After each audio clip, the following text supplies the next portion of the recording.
Hello, young scholars. This is Mr. Martyr. I'm coming to you with a brief history of the Roman Republic. In this flip classroom, we're not going to go into the entire history of Rome. That would take entirely too long. But we are going to hit you with some of the biggest accomplishments and the main ideas that you need to know about not only the Roman Republic, but also the Roman Empire. So a couple things when you're comparing Rome to ancient Greece, the biggest difference is Greece and Athens is known for the hallmark of democracy, and Rome is known for the idea of representative government or the Roman Republic. So let's start by taking a look at the geography.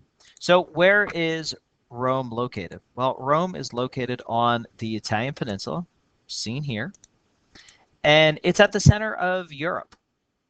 At this point, there is no Spain, there is no Gaul, there is no Germany. They're all kind of just Germanic tribes. Um, but Italy is a solid concentrated power.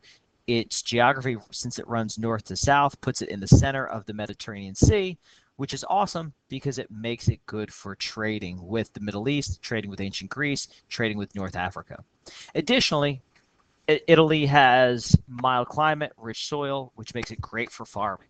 So Italy is going to be at the center of our conversation for the next, month and a half, while we keep the focus on the Roman Republic, the Roman Empire, the fall of Rome, and then the rebirth of Rome with the Italian Renaissance. Again, because of its geographic location, it makes it the center of trade. That makes it tremendously important. Again, eventually the Roman Empire spreads. Originally, it was in Italy and spread throughout what's now Spain, what's now parts of France, on the Balkan Peninsula, and parts of Greece, all the way through what's now modern Turkey, around Mesopotamia, the Fertile Crescent, through Egypt, and all of North Africa. So for quite a while, ancient Greece, or ancient Rome, the Roman Empire, really dominated this area of the Mediterranean Sea. So before we begin, I want to talk a little bit about the legend of Cincinnatus. And right now we're going to compare the legend of Cincinnatus with another American hero, George Washington. So the story of Cincinnatus was that he was a farmer ruler who was also the best military general of his day.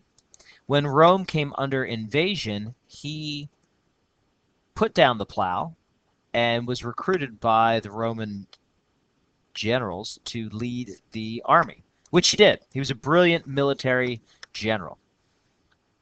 Once he defends Rome and thwarts the invaders, he does something that is unprecedented. He does something that no other leader before had ever done. He gives back power. He is an amazing general who's given the opportunity to reign as the supreme dictator or ruler for life, and he says, no, I just want to be a farmer. I want to return to the field. Let this be for someone else. So why am I talking to you about Cincinnatus, the farmer ruler? Well, similarly, George Washington plays a role. And we're looking at artwork here. Here is George Washington handing back his commission.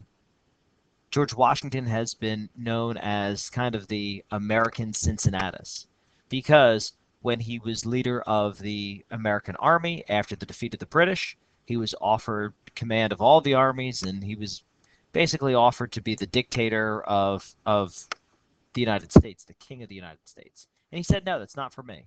He gave back power once, and then later as president of the United States, he served 2 terms before deciding that it was someone else's term. So one of the greatest contributions of George Washington is not his presidency, but the fact that he gave back power. So again, just a little on George Washington, who we call the American Cincinnatus. We know that he was a gentleman farmer from Virginia. His plantation was called Mount Vernon, which maybe some of you have visited, just outside of Washington, D.C. Congress asked him to lead the Continental Army, which he did for a time. After the Revolutionary War, he was offered to be the King of America, and he declined. He served 2 terms as president before serving no more, and he said no. He said 8 years is enough, and he gives back power just like Cincinnatus does. So there's some great parallels between the American Republic and George Washington and the Roman Republic and Cincinnatus. And I love looking at these two statues. We have one statue of Cincinnatus. The statue on the left is Cincinnatus handing back the scroll with the axe, a symbol of power. And in his other hand, he's got the plow or the till as the gentleman farmer. Again, the idea of giving it back power. Where will you find the statue? Well, none other than Cincinnati, Ohio, which is named after our hero, Cincinnatus. To the right, we have a very robust-looking George Washington. George Washington observed giving back the sword of power in a very Romanesque statue. Now, I'm willing to bet you George Washington was not as built as this sculpture, nor would I say George Washington was comfortable posing topless. But this statue is important because it shows you how much America tried to imbibe itself and tried to embody the qualities of ancient Greece and Rome, making George Washington the hero that he is today, making him out to look like a Roman general or a Roman god. All right. While we're comparing Rome and America, let's take a look at what are the similarities between the United States and the Roman Republic. Well, for one thing, Rome was led by two consuls, or leaders of Rome. In the United States, we're led by one president or commander-in-chief. In Rome, the Senate was the representatives who were generally well-off men. In the United States, we also have a Senate, which has two senators. Usually they are more affluent, and this is considered to be the upper house. In Rome, the Roman Republic had something called the Tribal Assembly. This was the lower house, which was led by men and small commoners. Similarly, in the United States, we have the lower house of Congress, which is called the U.S. House of Representatives. In 450 BCE, Rome was governed by what's called the 12 Tables, or the 12 Tablets, which outlines the rights of every citizen. And in the United States, we have a constitution, which creates a federal republic. And with that, there is a Bill of Rights, which protects and or not outlaws, but protects rights and individuals' freedoms and liberties. So there's lots of similarities between ancient Greece in the United States and ancient Rome in the United States. And when the founding fathers sat down to draft the Constitution, they really took a hard look at the Roman Republic and what were some of its successes and failures. Now, of course, what would Rome be without talking about Julius Caesar? And Julius Caesar is the leader who takes the Roman Republic and builds an empire.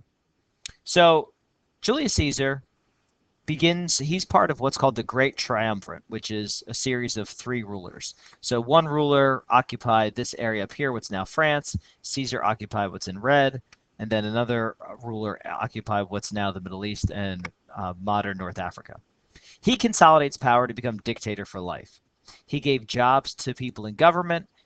He conquers people and grants them Roman citizenship, at which time the popular cry was Civis Romanus, I am a Roman citizen. And he also created and implemented the Julian calendar. It's always great when you can have a month named after yourself, which is July. The Julian calendar is pretty close to the calendar as we know it today.